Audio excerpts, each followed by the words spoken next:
All things Randi at RandyRhodes.com. Go for launch. Speaking truth to power, the Randi Rhodes Show. Okay, so when they first started to, fly people out of here and bring them to Salvador for money, paying this dictator, Central American dictator, it's like something out of Central Casting. This is why it's so Donald Trump. It's so amazing that he literally cast a Central American dictator to take people he doesn't like out of our country. Oh, God.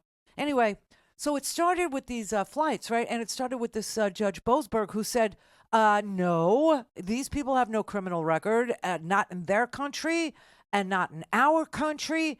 And so why are you deporting them? I'm sorry. Is there a reason? Because if they are here because they came in illegally, that is a civil case you got there. That is not a criminal case where you get to jail them in a Central American prison where no one ever leaves.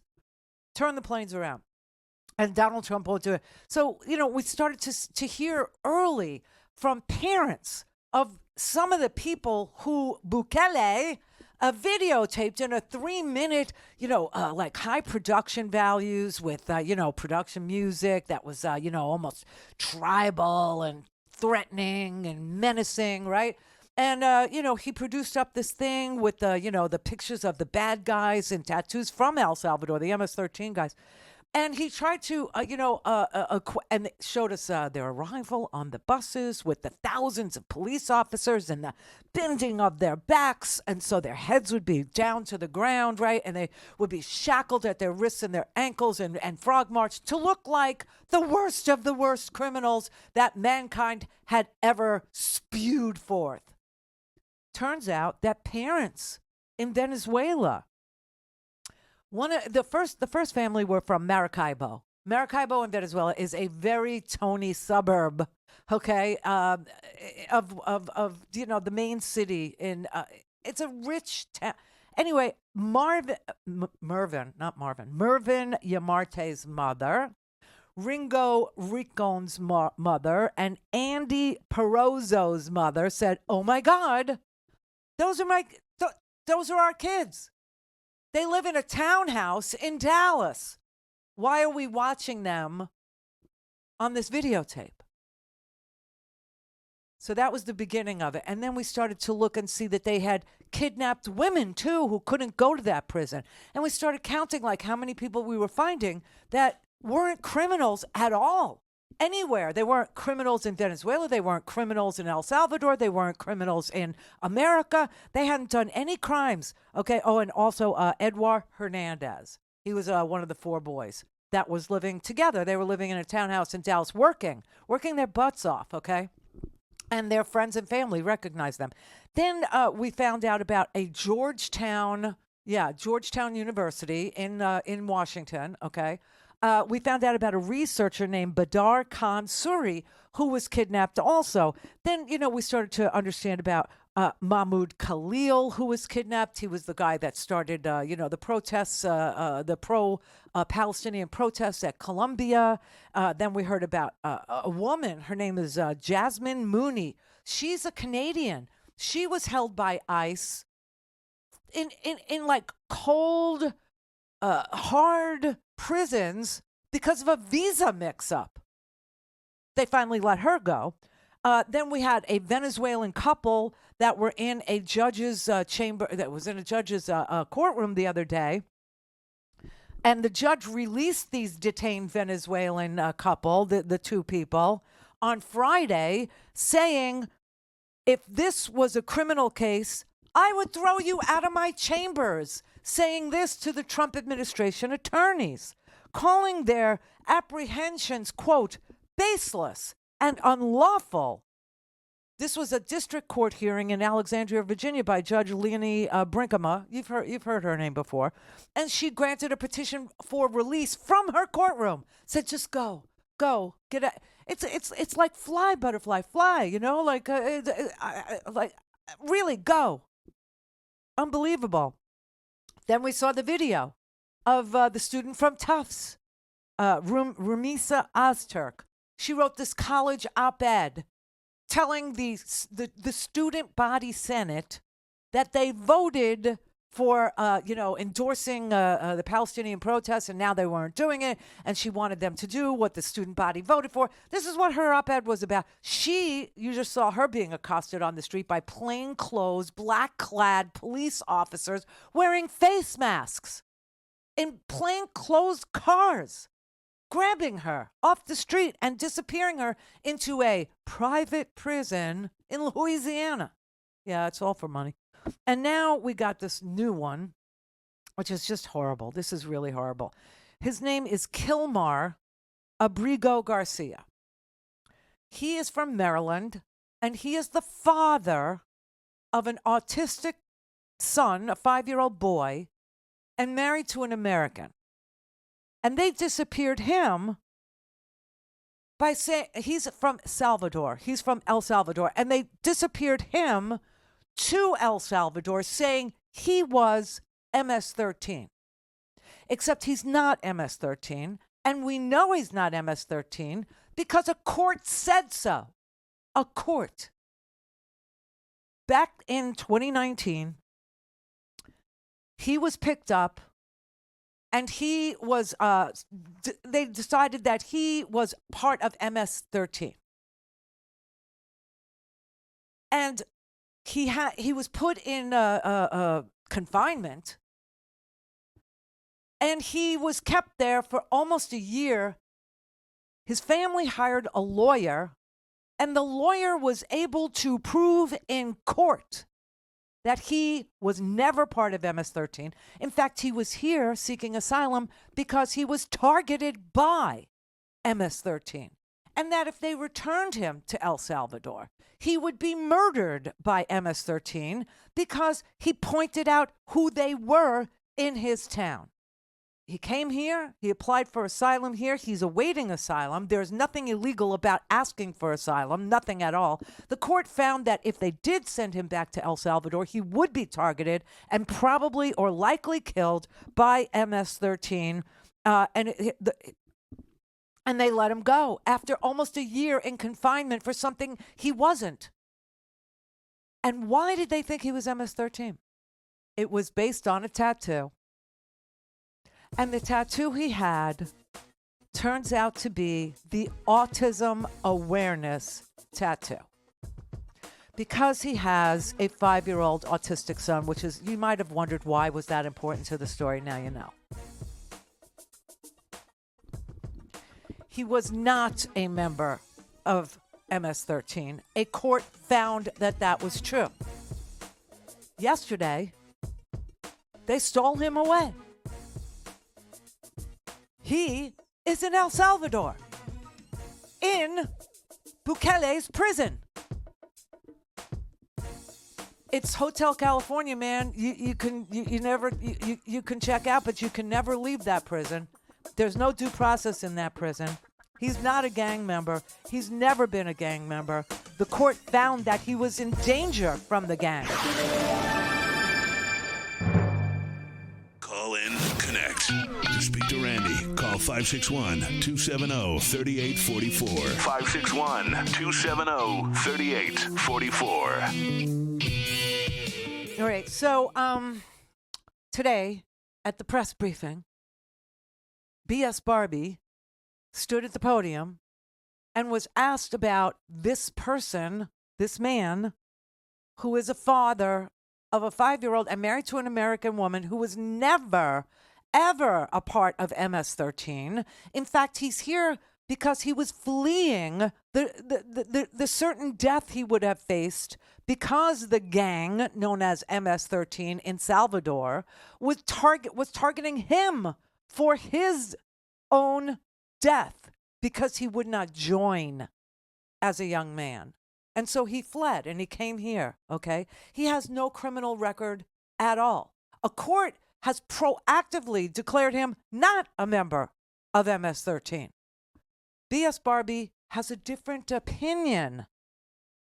A different opinion. She went through, he is MS-13, number one. Number two, MS-13 is an international rape gang. I mean, she just went on and on about MS-13. And when the reporters got to ask her, what court have you seen him be convicted in? Or how do you deduce that he was a member of MS-13? Because the reporters know what I know. The reporters know what you know.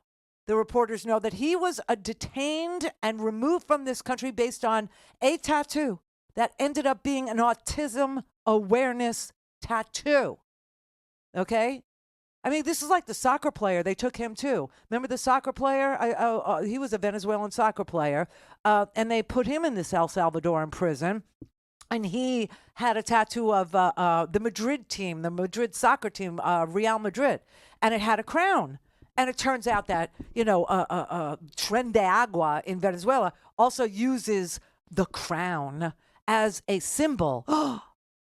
And so therefore he must be, and this is the due process. This is all that ICE needs to see now.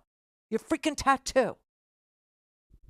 Okay, so she was asked about this guy who is a father. She's asked about this guy who the reporters know the court had already been argued in front of and said he's not a member of the gang. In fact, he's here fleeing the gang. She's just willing to lie. She's just willing to go for it. A few questions about this deportation case. First, I wanted to clarify something that you said to Jeff a few minutes ago. You said you'd seen evidence that this man was a convicted gang member. In what court was he convicted and for what? This individual was an MS-13 ringleader. This individual was also engaged in human trafficking. And I'm glad you brought up this point again, because I would like to point out that if you just saw the headline from the insane failing Atlantic magazine this morning, you would think this individual was Father of the Year, living in Maryland, living a peaceful life, when that couldn't be further from the truth. They didn't even mention in the title of that article, or even in the first paragraph, that this individual is an illegal criminal who broke our nation's immigration laws. He is a leader in the brutal MS-13 gang, and he is involved in human trafficking. And now MS-13 is a designated foreign terrorist organization. Foreign terrorists have no legal protections in the United States. He's a father of a 5-year-old married to an American who has been found in a court of law to have a legitimate claim of asylum here because he's targeted by this gang. She just elevated him to a leader of this gang and a human trafficker. No, I think she's confusing what's his face, the MMR or whatever the wrestling dude is. What's the brothers from Romania. They're human traffickers. The Tate. Yeah, the Tate brothers. Tate brothers, yeah. With this guy. I mean, so John Favreau, okay, speechwriter for Barack Obama, and now, very successful podcaster. He actually said he's the person who put on social media that this guy. First of all, let me just go back a little. The Trump administration already admitted. Check this out. They already admitted that they had made a mistake when they deported Kilmar. Okay, that's his first name, Kilmar. Kilmar Abrego Garcia. They already admitted that they deported Kilmar, a legally protected immigrant in Maryland, to the infamous mega prison in El Salvador by mistake. By mistake. J.D. Vance decided he didn't like that Donald Trump's administration admitted that they made a mistake. This is like the signal chat too, where J.D. Vance is like, the president had, as the commander-in-chief, the president made a decision to bomb Yemen. Okay, he did. And you got the Secretary of Defense, the drunk, Hegseth, texting the type of weapon, when it's going to be fired, when it should make contact, who's there, who they're targeting, why they're targeting, and that the follow-up will be by sea and Tomahawk missiles, all of it. Okay, so you got the drunk Secretary of Defense on a line with the Secretary of State who is determining that these people need to be deported because he has decided, he alone, Marco Rubio, has decided that they represent some sort of danger to Americans and America. And as Secretary of State, he has the authority to deport them, right? Because of the ruckus rule or whatever. So I have a little tidbit for you on this story, just to stop right here, okay? So, the law that they keep invoking, that the Secretary of State, little Marco, has the authority to deport anybody he deems to be a danger to the United States.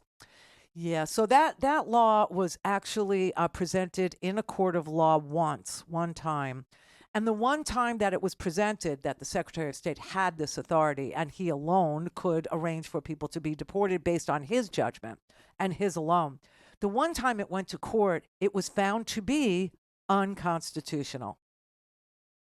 How about that? But do you know who the judge was that found that?